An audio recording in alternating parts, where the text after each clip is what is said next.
Bonsoir à tous et bienvenue une fois de plus dans cet entretien avec le président du conseil régional de la région de l'Ouest, le docteur Hilaire Foka. C'est un plaisir de vous avoir, président. Bonsoir. Merci, bonsoir à vous, bonsoir à tous vos téléspectateurs. Je crois que c'est un plaisir pour moi de vous avoir ce jour ici dans mon bureau pour qu'on échange sur le sujet de la région de l'Ouest, Cameroun, région des hommes dynamiques. Dans un premier temps, on voulait déjà vous féliciter pour ce deuxième mandat. Merci pour vos félicitations. Ça n'a pas été très évident, bon, mais nous y sommes, nous disons merci à Dieu, nous merci à tous les électeurs, merci aux responsables de mon parti, le RDPC, qui a bien voulu m'investir pour une seconde fois pour dédier un second mandat à la tête du Conseil régional de l'Ouest. Ça veut dire que le travail a été satisfaisant, s'il faut le dire. J'ai comme l'impression, si les gens ont pensé qu'il faille continuer, c'est peut-être parce que le travail était de bonne qualité, ou bien peut-être qu'on me donne une seconde chance pour me racheter, je ne sais pas, mais j'ai comme l'impression que ça a été apprécié par plus d'une personne. Oui, président, on va insister, on va rester d'abord dans le conseil régional de l'Ouest.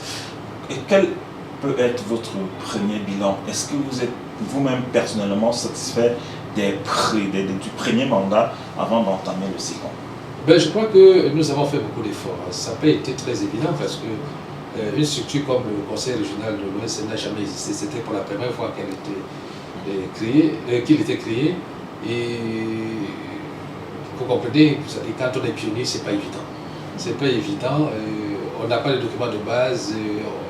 Il faut beaucoup fouiller, il faut aller au fond de ces trucs, chercher pour réaliser quelque chose dont la mise en place a été très très difficile. Et c'est pour ça que moi j'ai dit que ce premier mandat a été placé sous le signe de la résilience. Il fallait concevoir des documents, il fallait mettre en place, et tout ça dans des conditions assez difficiles, surtout sur le plan financier, où il n'y avait pas véritablement de moyens, on était très très limite, sur le plan aussi humain, où on n'avait pas une équipe solide, vous comprenez, on nous a dit que la mise en place doit être progressive. Il ne fallait pas aller vite, il ne fallait pas brusquer, de peur vraiment de louper le coach. C'était une grande expérience, une expérience sur laquelle le chef d'État compte énormément pour transformer le Cameroun à travers les régions. Donc il fallait qu'on aille progressivement pour ne pas décevoir le chef d'État et les populations qui attendent énormément de cette décentralisation, énormément de cette régionalisation. Donc nous avons pris le temps de comprendre et de nous jeter à l'eau. Et ce jeter à l'eau, c'était d'abord commencer par réaliser notre plan régional de développement, qui est en fait notre boussole, qui est le guide des exécutifs régionaux. Ça a été fait en 2022 et après ça, je crois que progressivement nous sommes rentrés dans l'exécution de certains projets. Après plusieurs consultations, plusieurs descentes sur le terrain, nous avons rencontré les élus locaux, nous avons rencontré la société civile, nous avons rencontré des leaders d'opinion avec qui nous sommes accordés sur un certain nombre de choses. Et je pense qu'à partir de là, les choses ont commencé à évoluer progressivement. Je peux dire que ce premier mandat, il y avait de nombreux défis. Il y avait de nombreux défis à relever et nous nous sommes battus quand même pour réaliser certains projets sur le plan, par exemple, de l'enseignement secondaire, où nous avons construit pas mal de lycées. Je crois qu'à la fin d'année, on a investi, à la fin du mandat, nous avons investi plus de 3,5 milliards pour l'enseignement secondaire. Sur le plan de la santé également, nous avons beaucoup travaillé. Et là également, on a investi pratiquement 1 milliard sur le plan de la santé. Nous avons également travaillé sur le plan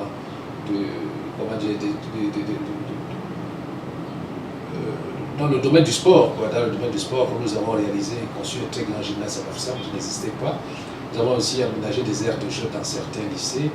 Et des routes aussi, nous avons fait quelques routes dans la région, vous savez, là où la route passe, le développement suit. Donc, dans certains départements, on a été appelés à faire des routes pour faciliter non seulement le déplacement des gens, mais pour désenclaver certains bassins agricoles de la région de l'Ouest.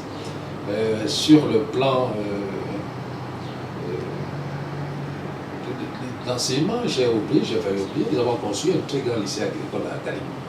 intégral lycée agricole qui devrait ouvrir ses portes incessamment. Il a été équipé. Nous avons pensé même que cette année, il faille construire un internat là-bas parce que, étant un peu isolé, il ne faudrait pas que on réduise la pénibilité de nos enfants qui devraient fréquenter de ce côté-là.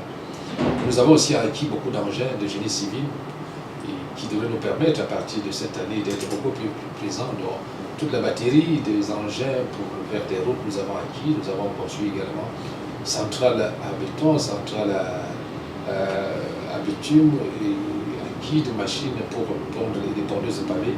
Donc je pense que progressivement nous avons mis la structure en place et nous avons également, nous sommes dotés des équipements qui devraient nous permettre d'être beaucoup plus efficaces dans le cours de ce second mandat, que je place cette fois-ci sous le signe du développement durable de la région de l'Ouest. Oui, Monsieur le Président, il y a souvent certaines accointances dans les textes. On parle, il y a le gouverneur de la région, il y a le conseil régional, il y a la communauté urbaine qui parfois également gère les problèmes de la cité. Est-ce que chacun trouve sa place dans ce trio? Attention, un peu, vous avez un peu mélangé les choses quand vous parlez du gouverneur de la région. Il n'a rien à voir avec les CTD directement, c'est lui, c'est la tutelle. Oui. Mais du gouverneur de la région de l'Ouest, c'est le représentant de l'État dans la région. Oui. C'est le représentant de l'État. Alors que le président du conseil régional, lui, il est responsable du développement économique, social, culturel et tout ça dans la région. Le maire de la ville, il a une cité qu'il gère. Il est le patron de la cité. Par exemple, la ville de Bafoussam, il est le patron de la cité. Donc je ne vois pas où il y a... Je dis pas ça au niveau des projets. Vous avez parlé du rôle, parfois très souvent... Oui, les textes sont clairs. Les textes sont assez clairs. Le maire de la ville, par exemple, n'ira jamais construire un lycée. Il n'a jamais construit un centre de santé, un hôpital de disciples. Bon, alors que ça sont les attributions du président de région. Un président de région n'ira pas procéder à l'adduction d'eau dans la ville, l'éclairage public. Ça, c'est quelques exemples qui relèvent carrément du maire de la ville. Donc, vraiment, les papiers, les textes sont assez clairs. Il y a aucun moment où nous sommes menés les pédales. Pas du tout. Je pense que chacun est assez aguerri, comprend, lit très bien. Entre les lignes, il n'y a pas de chevauchement. De ce côté-là, je ne vois pas de problème. Le gouverneur a son travail qui est juge de la légalité des actes posés par le conseil régional, le maire de la ville a son domaine, le président de la région a son domaine. Donc, vraiment pas de problème. Monsieur le Président, parmi vos projets, peut-être pour le prochain mandat, il y a la construction du siège de la région de l'Ouest. En quoi cela est une priorité au regard de certaines situations, notamment des... Je veux vous diriger que le cadre de travail impacte énormément sur le rendement. Il faut mettre le travailleur dans de très bonnes conditions pour attendre de lui de très bons résultats. Le conseil régional n'a pas de siège qui lui appartient. Nous occupons la délégation régionale de l'emploi et de la formation professionnelle. Nous occupons également les locaux de l'ancienne préfecture de la MIFI. Nous occupons également les locaux de l'ancien hôtel fédéral du côté du Carrefour Total. Vous voyez que nous sommes dispersés. Ça aussi, ça ne rend pas le travail fluide. Nous avons pensé quand même qu'il faille créer un cadre de travail vraiment décent pour permettre au personnel de la région d'être beaucoup plus efficace. La dispersion de nos aides, ça coûte aussi cher. Le fait d'être voilà, les maisons, le bâtiment qu'on loue au Carrefour Total, c'est pas bon. Donc c'est une priorité pour nous, c'est une priorité. Même l'image de la région. À travers ce bâtiment, nous devons quand même donner déjà le ton, que les gens sachent ce que c'est qu'une région. Il y a le poids de la région dans le développement, économique, pour se répéter, de la région.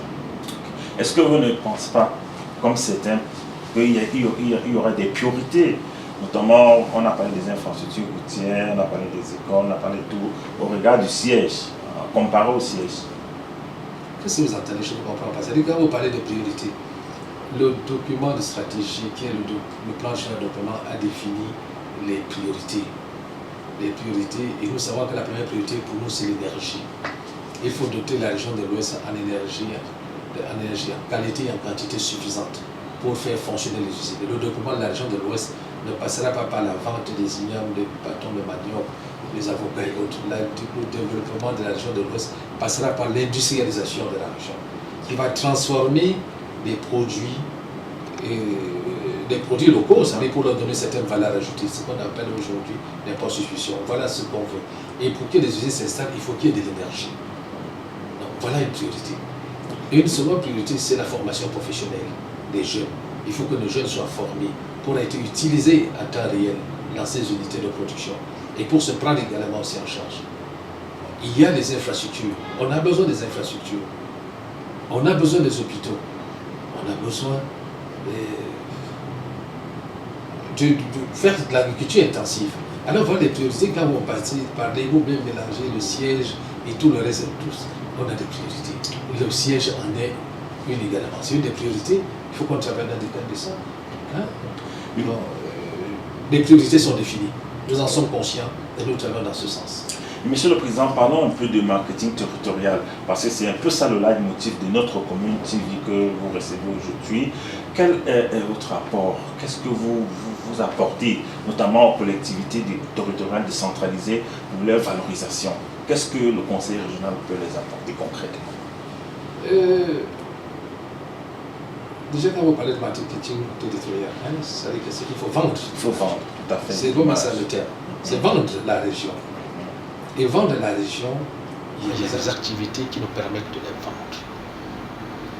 Si je veux vendre ma région, si j'ai l'énergie suffisante, qualité, je peux vendre ma région aux investisseurs. Vous leur dire que bon, voilà, venez installez-vous dans la région de l'Ouest, vous avez ce qu'il vous faut en énergie, de bonne qualité. N'est-ce pas? Il faut également que je développe d'autres activités qui peuvent attirer le maximum de gens dans ma région et qui viendront découvrir la région afin certainement d'investir. Il y a le côté tourisme et le côté culturel. Nous avons mis beaucoup d'accent déjà sur ce côté touristique et ce côté culturel en valorisant les festivals de différentes régions, aussi des différentes communautés de la région de l'Ouest. On aura vendu l'image de l'Ouest. À travers le tourisme, là, nous sommes en train sur un très grand projet, le projet de Mont-Bapit, la valorisation de Mont-Bapit. On a déjà des partenaires français qui vont nous accompagner dans la valorisation de ce site. Actuellement, si vous y allez, vous verrez des travaux déjà en cours. Et vous verrez comment est-ce que le Mont-Bapit est en train d'être de plus en plus, de prendre de l'envol sur le plan national et international. Ça fait partie de ce marketing territorial. Les festivals, nous en organisons. Nous organisons les radios, qui sont des rencontres, des champs, des découvertes, d'exhibitions de la région de l'Ouest, où on a pendant les radios au moins 2000 à 3000 personnes qui viennent de l'extérieur et qui viennent découvrir la région de l'Ouest. Parce que nous disons, on rencontre de découvertes et d'exhibitions de la région de l'Ouest. Donc voilà une autre forme de marketing. Nous travaillons vraiment dans le marketing territorial à travers ces différentes activités. Focalisons-nous un peu sur le département de Bamoutos. Déjà, quelles sont vos relations avec ce département en tant que président du conseil régional? Je vais vous dire, le président du conseil régional de l'Ouest a 8 départements sur lui. Il a l'obligation de développer de façon harmonieuse ces 8 départements. Donc j'ai des relations intimes avec les 8 départements de la région de l'Ouest. Sans priorité. Sans aucune priorité. Sinon, ce serait injuste. Les 8 départements doivent être développés. Autant j'ai développé des projets dans le Bamoutos, autant je l'ai fait dans le Noun, le Ménois, la MIFI, ainsi de suite. Je suis de la MIFI, mais quand je porte la casquette de président de région, je n'ai plus un département. J'appartiens aux 8, je suis de la région de l'Ouest. Alors, le Bamoutos, c'est un département comme les autres qui bénéficie de mon attention, qui bénéficie de ma sympathie. Okay. Parce que nous sommes là dans un projet Bamoutos émergent step by step. Donc il est question pour les élites de donner leur apport pour valoriser justement que ce soit les espaces culturels et tout, les mets, tout ce qui concerne le département. Je dirais même que quand ils donnaient leur aval, est-ce qu'ils ont le choix aujourd'hui? Je pense qu'avec la régionalisation, on a fait comprendre que l'élite de chaque région devrait s'engager à fond pour le développement de la région. Pourquoi? Il y a encore quelques années, certains faisaient comprendre que chez nous, ce n'est pas développé parce qu'on nous empêche de développer. Ce qui n'était pas vrai. Ce n'était pas vraiment de nous. On ne peut pas empêcher à quelqu'un de réaliser un projet chez nous. Certains disaient que non, tous les projets sont orientés vers telle ou telle région. On a donné la latitude à chaque région de se développer. Que les fils et filles de ces régions mettent la main à la pâte, accompagnent le président des régions pour développer leur propre région. C'est d'ailleurs pour ça que je crois que le chef de l'État, très ingénieux, a demandé que tous les présidents de région soient originaires de ces régions-là, pour ne pas accuser qui que ce soit demain. Vous prenez votre destin en main, vous développez votre région. Aujourd'hui, les Bambotos comme les autres départements, je fais appel à l'élite de tous ces départements, afin qu'elles viennent, qu'ensemble on réfléchisse sur ce qui peut être fait. Parce que le développement de la région, de résoudre un département, ne relève pas d'une seule personne. C'est tous les fils de la région, tous les fils de ce département. C'est en se mettant ensemble qu'on peut développer nos départements. Personne ne sera de trop. Tout le monde doit être là pour qu'on le fasse. Alors si dans les Bambotos, les gens ont réfléchi pour dire qu'il faut que tous les fils se mettent ensemble pour développer, je dois vous dire que ce n'est pas nouveau. Ça se retrouve dans tous les autres départements, même dans les arrondissements de la région de l'Ouest. À travers les comités de développement des villages, c'est ça l'objectif. C'est ce qui s'est dit à travers les comités de développement des villages. Alors dans les Bambotos, on ne peut pas encourager cela, comme j'encourage dans les autres départements. On doit développer, qui va venir développer le Bambotos si ce ne sont pas les fils et filles de ce développement, ou même les amis de ce développement, de ce département. Donc, vraiment, pour moi, c'est normal. Je ne peux même pas trop les féliciter. Je ne peux pas trop les féliciter. Qu'est-ce qu'ils nous attendaient? Ils pensaient que qui devait venir développer leur département. La région de l'Ouest, qui va venir développer la région de l'Ouest? Ce n'est pas nous d'abord. L'État est là, c'est vrai, mais en dessous, nous sommes là. L'État envoie des gros projets lors de, comment dirais-je, la répartition du budget ou bien de la fiscalité locale qui prend corps là. On vous envoie l'argent sans flécher. On dit on met à votre disposition tel nombre de milliards. Mais à vous maintenant de voir quels sont les projets prioritaires que vous pouvez développer dans votre région. Et quels projets devraient permettre de créer et de développer des projets, donc en essayant d'investir dans le domaine social aussi, qu'on investisse dans les domaines générateurs de revenus pour permettre de perpétuer ce développement. Donc voilà comment il faut réfléchir. Bon, dans le Bambotos, les gens disent qu'il faut faire ça. Je dis, c'est bien, mais je ne dirais pas plus parce que c'est un devoir moral pour chacun.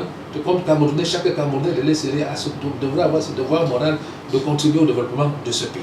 Mais, Monsieur le Président, il faut quand même laisser un message ferme à ceux qui traînent encore le pas, ceux qui ne veulent pas vraiment entrer dans cette dynamique de développement de nos localités. Ils ne veulent pas rentrer dans cette logique-là. Ils ont un autre département d'origine, ou ils ont un autre pays. C'est vrai, pour moi, c'est pas honnête, c'est pas sérieux. Vous avez laissé les parents au village, qui ont beaucoup fait pour que vous soyez là où vous êtes aujourd'hui. Le retour de l'ascension, c'est quoi?